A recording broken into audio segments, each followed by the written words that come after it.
10 bodybuilders who went too far. Greg Plitt. Greg Plitt was an actor, former Army Ranger, and a fitness model who was focused on getting in shape and bulking up. Unlike steroid use or working out with a bad heart, Plitt took things too far when he was making a commercial for energy drinks. Believing that his physical condition and energy drink gave him the edge, Plitt wanted to prove it by racing a train. The only problem was that he tried to do it while running on the tracks. Needless to say, this moment of terrible judgment led to Plitt being killed and proving yet again that you shouldn't play on the train tracks. Gordon Kimbrough. This San Francisco bodybuilder is a perfect example of what can happen if bodybuilders go too far with steroids and hormones. Gordon Kimbrough was described by those who knew him as quiet and shy. Aren't they all?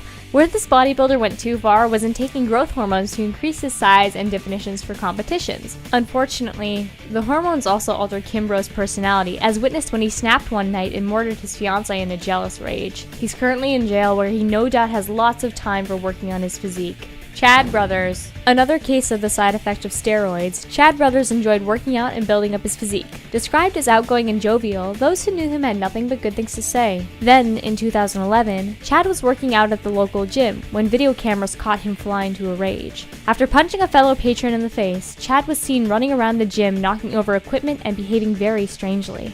Police arrived and had a great deal of trouble subduing Brothers, who required multiple taser shots before he fell dead to the floor. Officials later said that Chad experienced an agitated delirium contributed to the steroids found in his system. Terry Harris. Bodybuilding isn't just a male competition, and many women enter this world with the goal of getting big and winning major tournaments as well. Terry Harris is one such bodybuilder. She had worked and built herself up for years before finally making it pro in 2013. Unfortunately, what Terry didn't know is that her body couldn't handle the strain. Just 2 days after her first professional completion in Tampa, the 49-year-old was at the gym when she collapsed and died of a massive heart attack.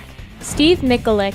Steve Mikulik was one of the pioneers of modern bodybuilding. His motto, intensity or insanity, reflected his brutal training regime, which either made or broke many aspiring bodybuilders. He also used huge amounts of steroids to help him get the body he wanted. These steroids contributed to his health problems, which included massive tumors, kidney failure, and heart disease. Mikulik's personality was also enhanced by the chemicals, and he was even known to throw spectators through the window of the gym because he thought they were draining his energy while he trained.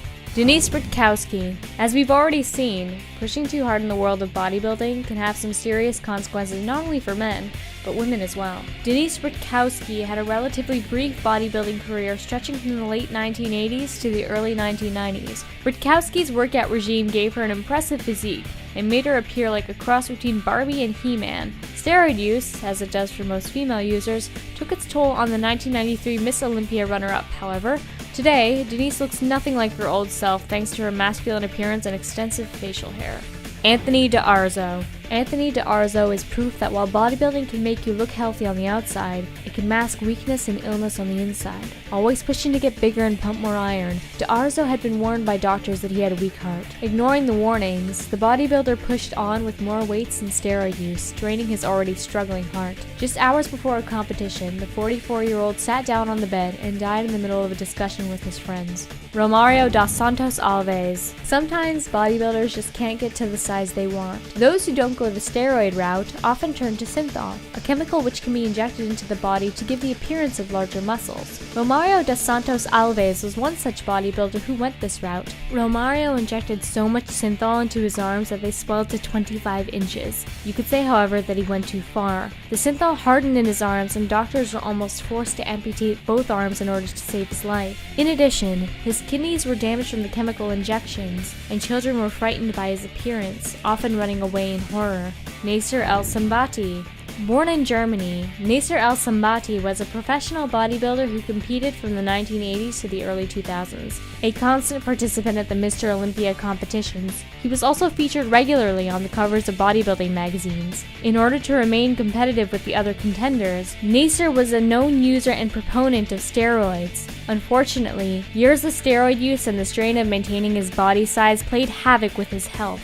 Suffering significant damage to his heart and kidneys, Nasser passed away in 2013 at just 47 years of age. Candace Armstrong. Her desire to get bigger paved the way for Candace Armstrong's use of steroids. The once slender blonde decided that she was unhappy with her appearance and wanted to get bigger arms, shoulders, and a slender waist. When natural means weren't cutting it, Candace used steroids for the extra boost. Unfortunately, the drugs have had a significant impact on her appearance. The once feminine-looking woman now has acne, excessive body hair, and a general look which makes her appear more male than female. Despite these shortcomings, she has used this transformation to her advantage by now taking part in a drag act. While this video had some heavy moments, I hope you enjoyed it all the same. Here are some other videos that might pertain to your interests. Don't forget to subscribe.